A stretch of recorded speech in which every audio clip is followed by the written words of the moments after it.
One of the reasons I like doing Muay Thai is the alternative to that, if it's not striking, it's grappling. And for me personally, as someone who had an older brother that used to put a blanket over them and suffocate them for 10 minutes, I don't like being suffocated. I don't like someone on top of me sweating into my mouth. Most people have hairy chest, hairy arms, and it's just getting all up in your grill. I started casuals because I always wanted to run my own business, but I never knew what that was actually going to be in. So when I found MMA or I stumbled across combat sports, I was very passionate about it, but I also saw an opportunity to grow a business within it. Come to Thailand probably once every year. As soon as it starts getting dark in the afternoons in the UK, I usually think that's a good time. I want to be able to get the Thai auntie ability to pick the ripest mangoes.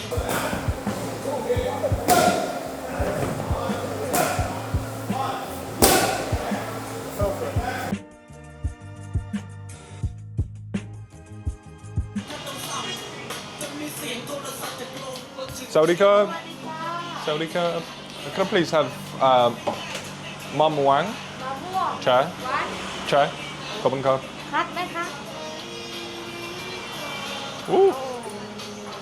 I want to be able to get the Thai auntie ability to pick the ripest mangoes. They just pick it up and give it a look, and they always find the perfect one, but I don't really know what they're looking for. There's just no wastage. They always get every part of the mango. I find it so impressive. Khobun curb. Tao Dai cup. C-sip. 40, so that is about £1 for a full mango, ripe and cut. Tremendous work. I believe is voted the third best mango in the world, and it also happens to be mango season. The best part about it is they're just always ripe. Anyone in England will know that you maybe have one good mango every 6 months. So here it's just a predictability of having it ripe every day, and also they always cut it like an expert, which just improves the experience tenfold. Come to realise I like places when there's just less people. Monday morning, empty beach, handful of mangoes, protein shake in the bag and a morning swim. What more could you possibly want from a morning? Not much. One thing that cannot be forgotten, protein intake. These are undoubtedly the best whey protein shakes I've ever had. Hooray drinks. They refuse to have communication with me on Instagram. They just air me every time, but these are unreal. Good way to start the day. And if you're training a lot, you need to make sure you're replenishing the muscles. What are we doing today? Today, we will start the morning, as all good mornings begin in Thailand, on the beach, mango protein shake. Then be over to the cafe to get some work done, to make me feel a little bit better about training in the afternoon. And then we're gonna have a one-to-one session with Kru Korn, one of the absolute best in Bangtao.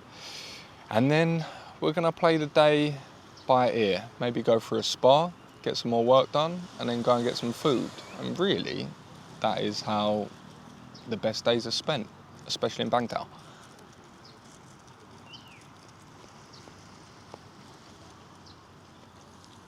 These are nice ones. Come to Thailand probably once every year. As soon as it starts getting dark in the afternoons in the UK, I usually think that's a good time. So just post-Christmas, usually come sort of late January, February. And I'm a little bit of a unique case because I do have family out here, so it's always nice to come over and see them. But then I have a lot of friends and a lot of work to do passing through here as well. So usually come for about February, stay for a couple of months every single year, and then pretty much just do what I do at home, but do it in a nicer setting. Do it with warmer weather, be able to meet people that I don't typically work with, train a lot more than I can usually, and also, like I said, not have to be in the UK where it's cold and raining every single day. As soon as it gets to the summer in the UK, we go back. We do like a 12-month sun cycle. That's usually my plan.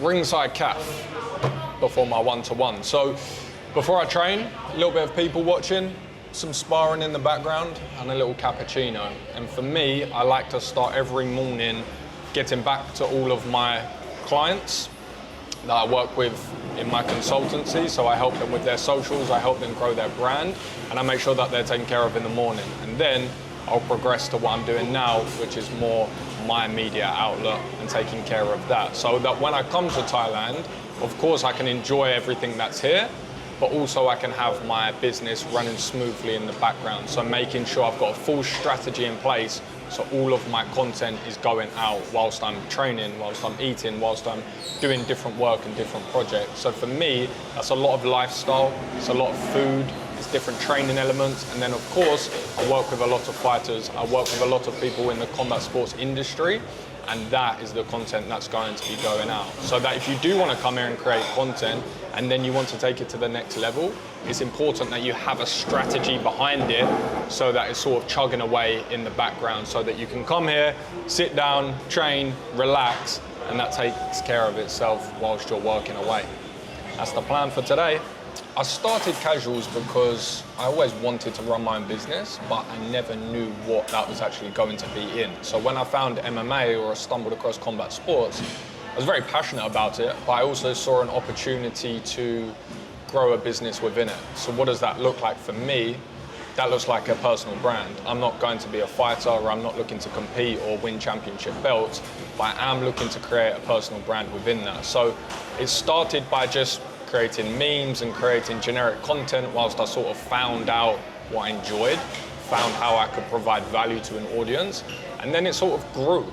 And the key thing about having a personal brand is tying in all your interests to it. So for me, what that looked like, what I just mentioned, is having food elements to it, being able to interview people, being able to do things like this, where it's a day in their life.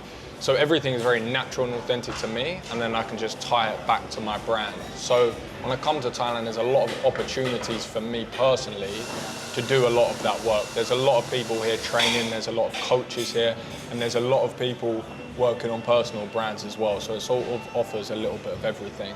So I'm about 5 years into the game now, a lot of repetitions, and people are just starting to take note. People are just starting to recognize. It's interesting because I came to Bangtao when it first opened. No one knew me. There wasn't much here at all. And it's interesting to see how this brand has grown exponentially. And then also from a personal angle, how my brand has grown. So from the first time coming here, having to reach out to the guys on email and them not having a clue who I am, to now I'm able to come to the gym and people say hello to me, a couple of people recognize the brand, and of course I've got a lot of friends here as well. So it's been cool to see the evolution over the last 5 years.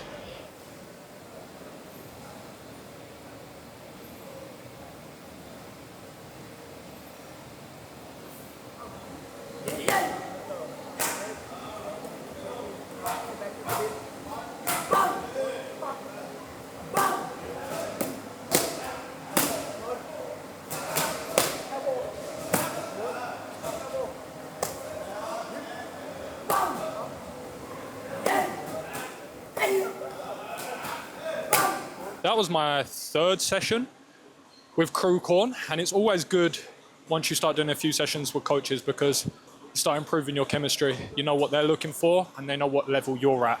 So they know when to push you, when to pull back a little bit. And as I mentioned earlier, Kru Korn's the absolute man. I came into this gym, I said, who shall I train with? And about 4 or 5 different people told me him.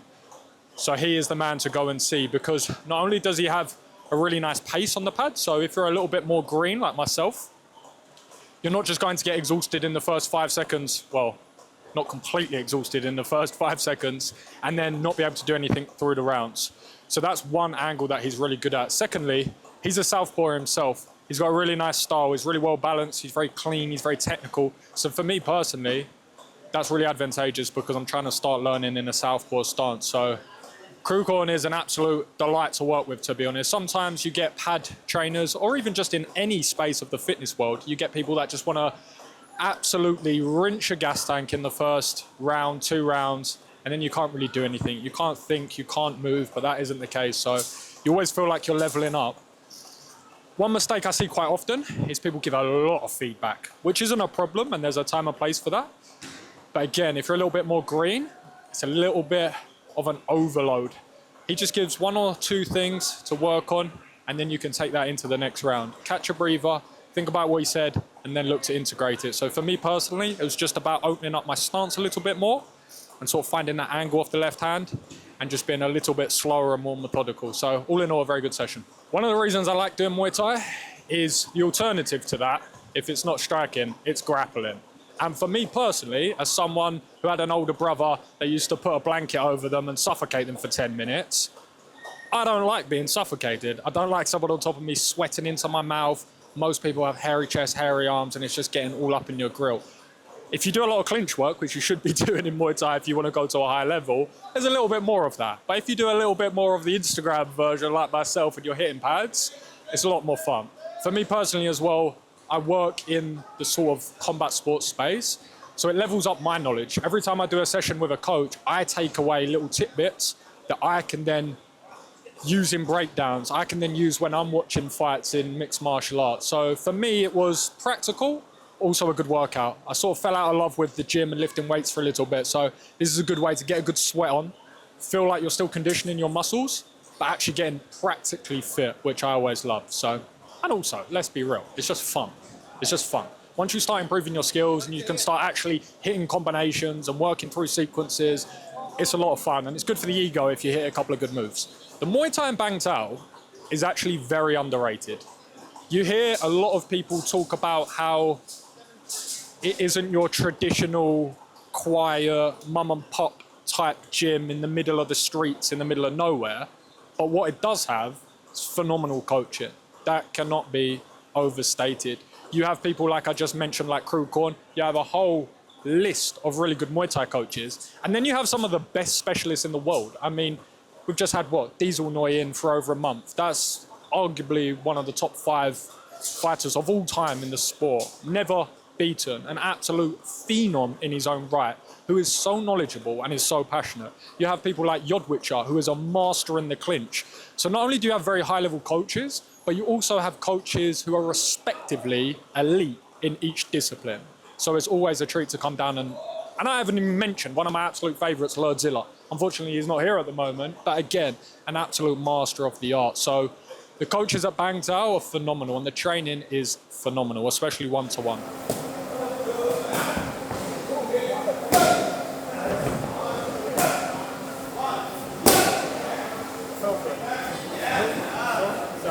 Keep it casual.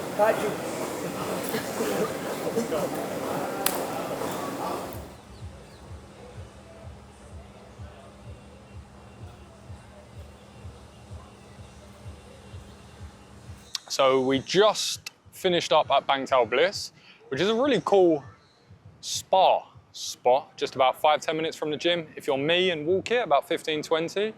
If you are like most people here and have a bike, it's about 5 minutes away. But that's one of the best things about Thailand, to be honest, is it's so easy, firstly, to get to places, but there's also so many options for things like spas. So anyone that trains a lot, anyone that's a professional fighter, or anyone that trains at all will know how important recovery is. So once you've had a session, you've had a shower, you've had some protein, hydration, it's always good to get a little massage, or it's always good to jump in the sauna, the steam, and the ice bath. So that's what we did today. I thoroughly enjoyed it. It's been a while since I've done that. And I'm feeling good, all in all. And now we are off to Tony's to go and try Alex Shield's very own pizza parlor. I was going to say pizza party, but it's got negative connotations. I'm going to finish that. There's some wild conspiracy theories going on pizza parties at the moment. We got a little bit carried away. We're at Tony's Pizza. We may or may not have forgot to bring you inside, but we whipped up a couple of really nice dishes with Alex, with the team, made some nice pizza, sat down, had a chat for my Food Fighters channel, and that pretty much wraps up a fantastic day in Bangtao, Phuket. We went to the beach, we had a great session, had some great food and a sauna. I mean, if you're coming to Thailand, if you're coming to Phuket, there's not really a better way to structure your day. So a big shout out to everyone at Bangtao. Thank you for having me as always. It's always really fun to come back every year and just watch the evolution of the gym and people's businesses within that. So super grateful for them. If you're in the local area, there's only one place that you can come. And as always, Keep it casual.